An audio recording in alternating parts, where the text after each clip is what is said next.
Something that stood out to us was Jared Polec. You must have been pretty happy with how his run went.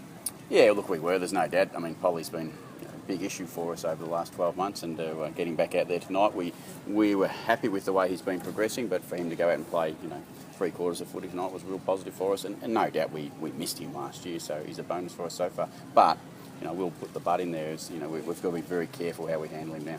What about his approach? How do you want him to approach his footy? Go for it. That's the way I like him to play, and that's the way he needs to play.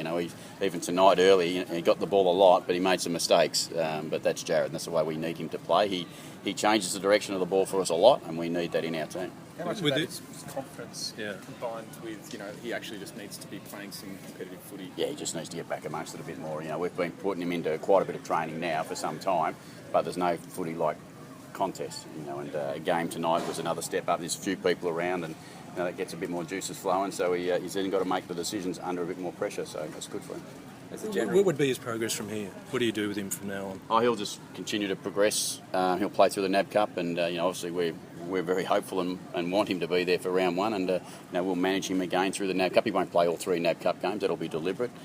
We'll look after that. We'll just make the choice on which best suits him from when we should play him. Your old mate Blighty used to say internals are like dancing with your sister, so do you get much out of him? What does a coach get out of him? Oh no, you get a bit. I mean, tonight you get 2 or 3 young blokes that stand up and do some different things. They get some confidence, which is really good for you. You get some older boys that they just need to get through some footy, and you get some good form from some of those boys as well. So it doesn't hurt to play good footy whether it's an internal or not. But you're right. There's sometimes they are a challenge, and you could see by the end of the game tonight that become pretty hard work for all of them out there. But you just got to do it. You got to prepare the body to play. What were you looking for? Oh, look, I wanted them to play the style of football that we've trained all summer, and I thought in most cases, we did bits of that throughout the night. We didn't, by no means perfect it, but we certainly showed some stuff that we'll be pleased. I think when we go back and view it back over the weekend as coaches, we'll see some stuff there that we'll recognise really well. So you've talked about playing Port Adelaide footy. How do you define it?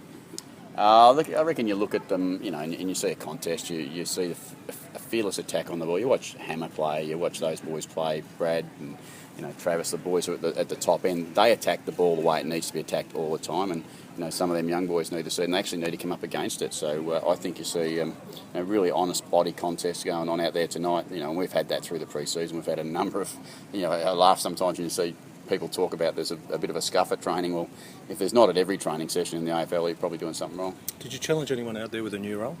No, not too much. I mean, we kept it pretty simple. A couple of times, we sent Homsey forward for a quarter, and we put Jacko in the ruck, and things that you've seen in the past, but nothing too much. Sam Colquhoun was probably the one, and we've said that openly, that he's played a little bit more high half forward this year, and he's looking to fill in that space where Gussie Monfils has left. You said at half time that you've ticked all the boxes for a pre-season. What do you have to get out of the next month? I've got to get good form going. That's crucial. We've got every side in the competition, I think, are talking a little bit about the importance of hitting the season with some momentum. We're no different. We want to build our form through it, but you have to temper it with a little bit of, we've got to play the players that we need to play when we want to play them. So that can be a little disruptive sometimes, but overall we just need some good conditioning in them against fierce competition that they're not up against every week. Would you make it Dougal Howard? You're pretty happy with his attack tonight? Yeah, I was really impressed with Dukes. The disappointment of losing Paddy and Gus, we've actually had a couple of players who have had to play some slightly different football, and Dukes we've thrown in the ruck since Paddy's been missing, and he's made some good steps forward. He's only a young player, second-year player. We re-signed him, and we're excited by what his future might look like. And as I said, and Colquhoun the same. They've come in and played different roles because of some disappointment from some other boys, but Dukes really exciting. Ken, you couldn't play a few blokes. Where are they placed? Schultz, yeah, Schultz is fine. Rolled his ankle 10 days ago. His typical ankle, nothing to worry about. Done a 10k session out there tonight, so there's before the game, so there's nothing there for Schultz. He won't play next week, but that's deliberate. So he's fine. He's ready to go. Who else are we talking about? Cracker, fine. I described it not on the radio as hamstring fatigue. It's not a hamstring injury, but we're just mindful. He's had such a big pre-season coming from where he's come from, Cracker, and we know the progression he's made over the last couple of years. So careful. Nothing to worry about. Charlie is obvious. We've been pretty clear with where that all sits. Charlie's right on track to be, I would have thought, be available potentially for NAB 3. Who was most impressive tonight, in your own opinion? Player-wise? Oh, look, I suppose you look at some of the younger boys because you expect certain things from the older fellas, and they play the way they play. So I suppose as a coach and the other coaches upstairs, we sit back and talk about, Dougal did well, Carl Amon did well, and those sort of players that are around that are trying to expose themselves. Darcy Byrne-Jones, I thought, played pretty well. So they're the things. But I wouldn't say they stand out more than a lot of other players. But when you're a coach and an internal, you're looking for the breakthrough games for some younger blokes. You describe the group as mentally refreshed. Are they mentally hardened? Yeah, they're hard enough. They're okay they're ready for what they missed out on last year. I've no doubt about that. But there's no time like game time to prove that. We can talk all we like about whether we are or we ain't. We just need to come out and show people that when the season comes around that we're ready to play.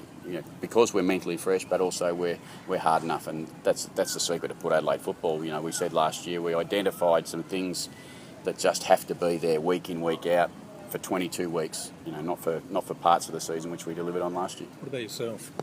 Oh yeah, no, I think no doubt that the same as the players. I look at myself first and say, well, let's make sure that you're right on track for every second of every game that we play, and that you're not letting anything slip. And not saying that we did that I did that last year in any way, but you just got to keep reminding yourself. You've got to be alive for every moment and every second that you play this game, and that's my job. My responsibility is to make sure the performance of the team is where it needs to be for Port Adelaide people to recognise. Different clubs kind of take the NAB Challenge with different approaches. How's Port going to be treating it this year?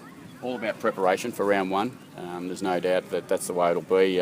We'll be very similar to what we've been over my time at the club. We'll have 2 games probably where we'll put most of our players together, and we'll have 1 game which will be next week where we'll be a bit younger.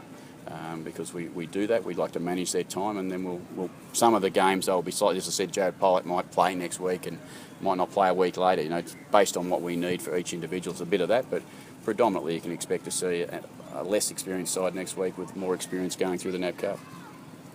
Thanks again. Thanks very much.